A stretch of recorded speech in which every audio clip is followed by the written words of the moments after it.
How's it going, guys? I'm Man, your local brick build historian. Today we're taking a look at the Brickmania Me-262 for another episode of Brick Build History.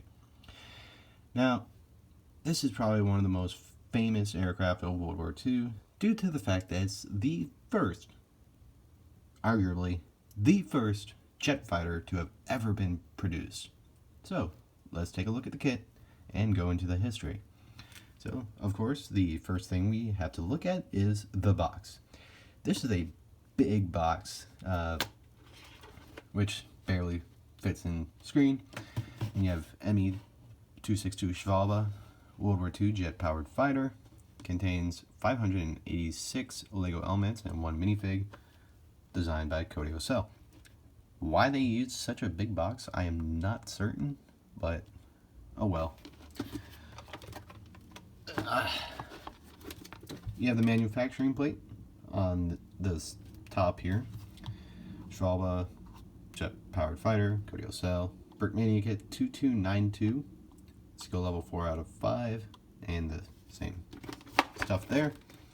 And a forward monochromatic image where you can see the gun port stickers and prints, and you have the iconic look with the wing, with the engine below each wing. Man, Me-262 Schwalbe right there. And I have kit 109. So, the kit itself, it's a chunky little plane. It is a little finicky with the weight distribution, but you know, it's kind of expected whenever you, instead of dealing with metals and all that, you're dealing with plastics, so it's not exactly the same weight ratio, so that's kind of expected.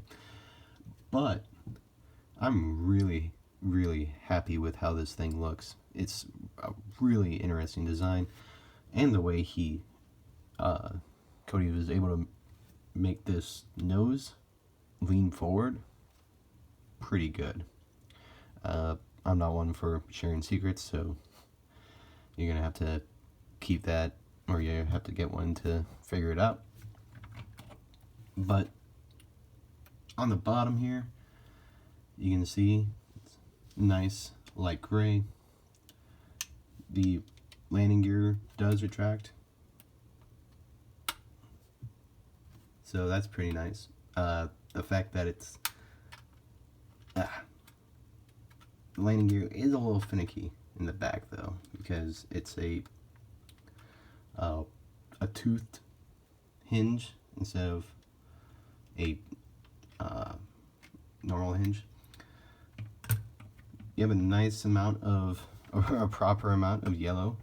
So you have the yellow stripe going around the back part of the fuselage here, and you have the yellow for the intake of the engine. The tail section here, really difficult to, it's a really weird, difficult design, so he did a good job of getting that overall shape in the back here. You have stickers on the white outline Balkenkreuz on the wings, both top and bottom, and on the fuselage. And then you have the Lego brick swastika replacement. A couple things: this nose wheel does like to fold in on itself a lot. Once again I said balance issues.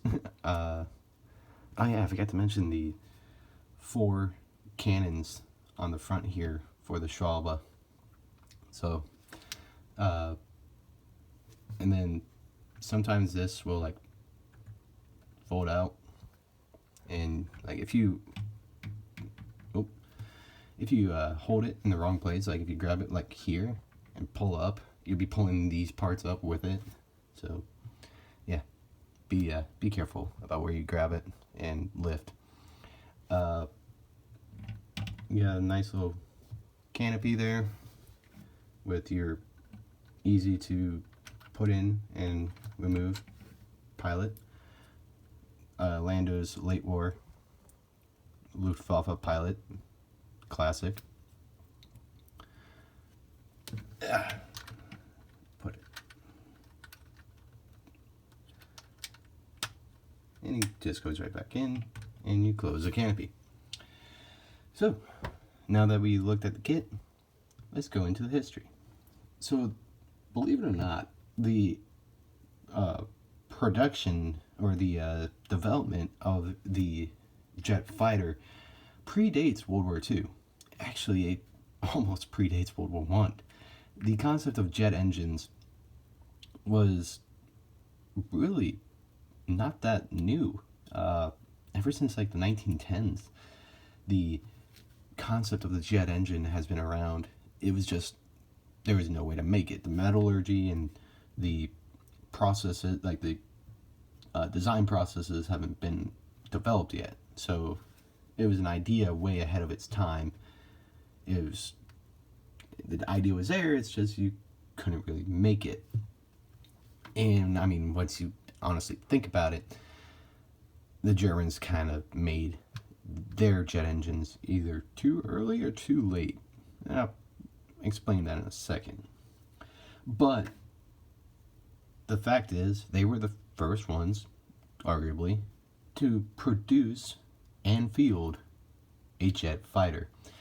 Now, I say arguably because it is unclear of whether or not this was introduced first, or if the Gloucester Meteor, the British jet fighter, was introduced first. There was, it's a little unknown, because obviously both sides want to claim the fact that they built the first jet fighter, but no one really knows because documentation is kind of sparse and all that, and who knows truly which one is first.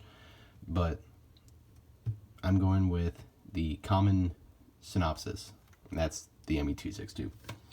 So in 1939, actually, well, okay, first off, in 1936 was when the first jet engine, the first German jet engine was produced.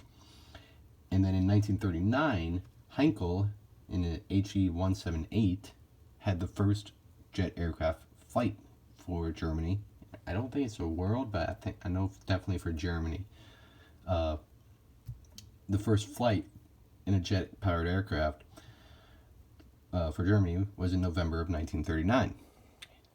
One thing you might recognize is the fact that it was a little bit different, or a little away from September of 1939. What happened in September of 1939? Well, Germany was in war.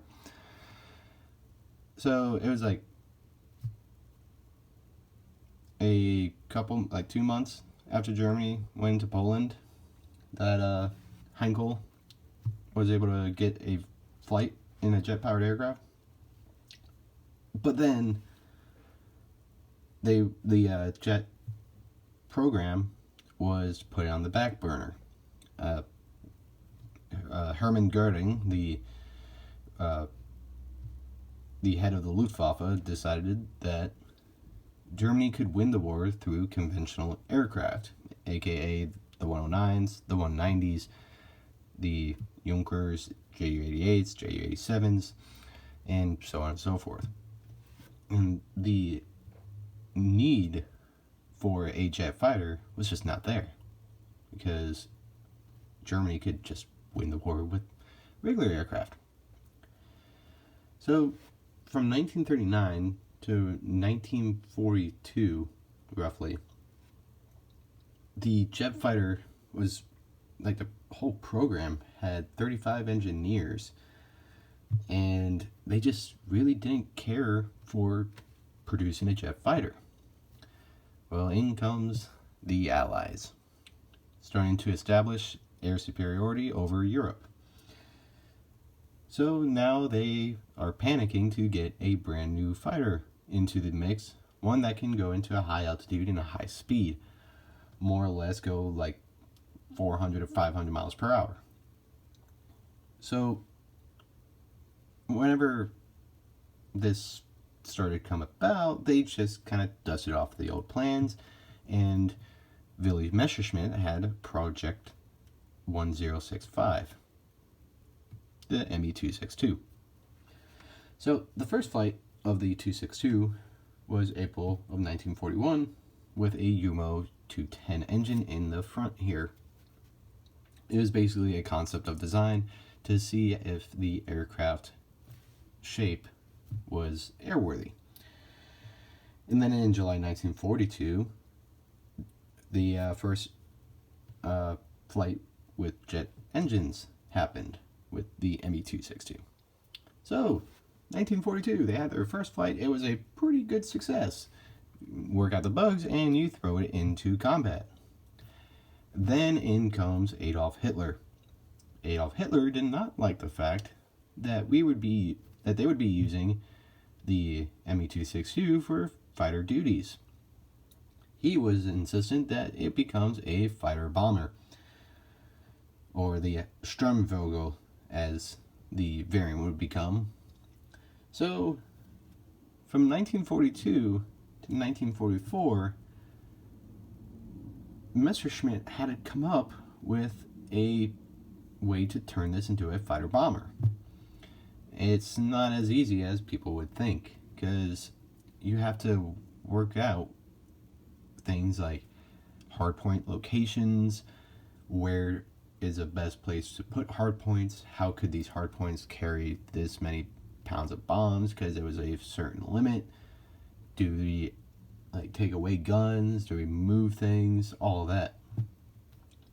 For that, it took 2 years, and the Me-262 would not be introduced until 1944. It's 1944. Germany really doesn't need fighter bombers anymore. They need something to shoot down American bombers and British.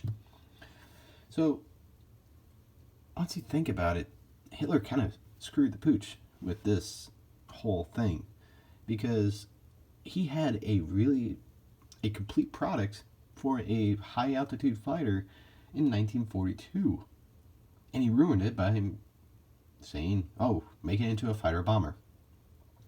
The story's been told many, many times. Hermann Göring was all aboard because Hermann Göring does not have a mind of his own, and Adolf Gotland, one of the highest scoring Luftwaffe aces, was very adamant about keeping it as a fighter. Of course, he was biased because he was a fighter pilot and that he wanted to fly the aircraft himself. So, this thing kind of got ruined. The Schwalbe version, which Schwalbe means swallow in German, is the pure fighter version. Not many of these were made compared to the Sturmvogel or the Stormbird. I'm not exactly sure what's the actual ratio, but 1,430 of them would be built in total, and who knows the actual ratio? Well, someone probably does. Documentation of German stuff, especially Luftwaffe stuff, is very, very difficult to find, and you basically have to read German in order to understand it. I can only say a few things. One of the biggest downfalls of the 262 is the engine.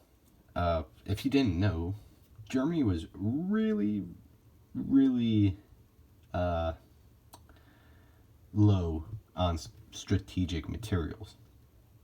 Strategic materials including aluminum, steel, chromium, which is used in the engines. So the engine of the 262, the Junkers UMO 004, which is a pure jet engine, needed some form of barrier for the metal components from the heat unfortunately, Germany didn't have that. They didn't have the chromium or other alloys that would help the steel from warping from heat. So these engines actually had a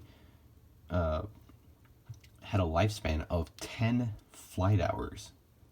10 flight hours.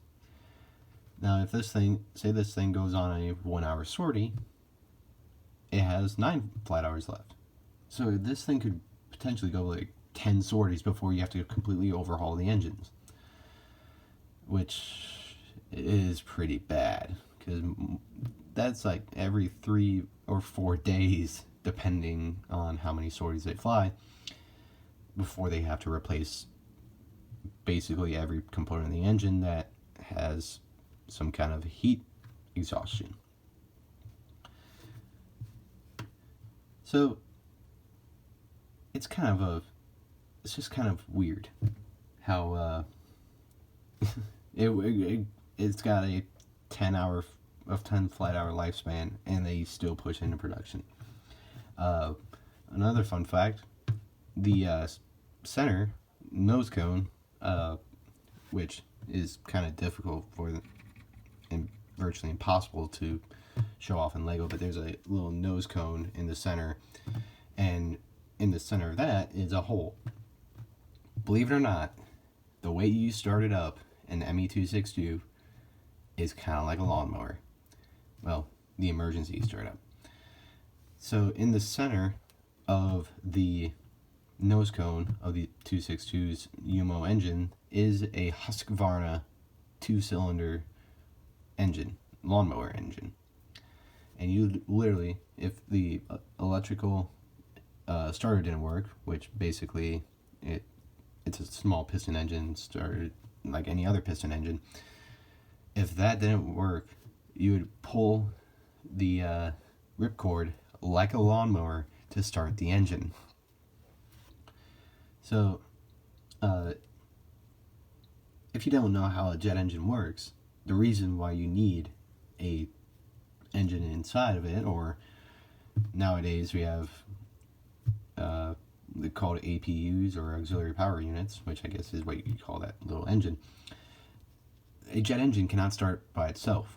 It needs some way to turn the all the fans in order for it to get going, because all the fans are on one shaft, and you have the induction fan in the front sucking air in, the compressing fans squeezing the air, and then at the end you have a turbine fan, which is all connected on one shaft, and it's that back end, the turbine fan, that spins because of the beginning fan or the induction fan that would turn the induction fan to keep the cycle going. Well, in order for that cycle to start, you need an external power source, so they use a Husqvarna 2-cylinder engine. So, its final days were actually not with Germany. This was retired in 1945 in German service.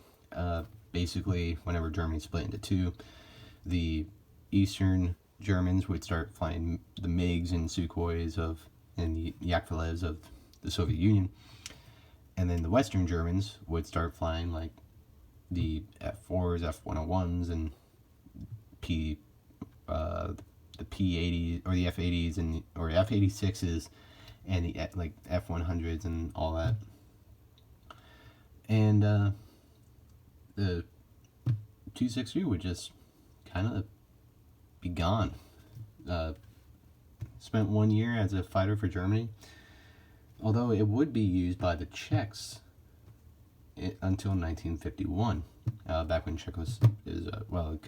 Czechoslovakia at the time, and they, I guess, procured a few 262s for themselves and used them until 1951, which I guess they would replace with either some kind of MiG or Sukhoi, because they were part of the Warsaw Pact. So, in the end, very, very influential aircraft. It's what started the whole era, the jet era. This and the Gloster Meteor, but no one really talks about the Gloster Meteor because it's not the Me-262. In the end, like 1,500 of these would be made. Germany just really wasn't the country to make a jet-powered aircraft because they didn't have the resources. The engines had a 10 flight hour lifespan. They would tow these with Kettenkrads to the runway, start them there so that they can reduce fuel and reduce the wear on the engines. And one last story. So originally the 260 was a tail dragger, like this. They found out that the air was being disrupted from the wing here, and the horizontal stabilizer was getting just disrupted air the entire time. So I think it was Adolf Goddard found out that you have to hit the brake to lift it up a little bit so that it could start flying, getting lift and flying. Well, eventually they moved over to a tricycle landing gear. But now I'm done. So if you liked the video, hit a like. If you learned something, throw it in the comments, hit a like. If you want to see something in a video, tell me. I have over 100 different kits, over 100 different vehicles. So if you want to see something earlier, like be done earlier, let me know. But with that said, I've been Folkerman. This is Brickmania's excellent Me-262 Schwalbe, and let's continue to build history.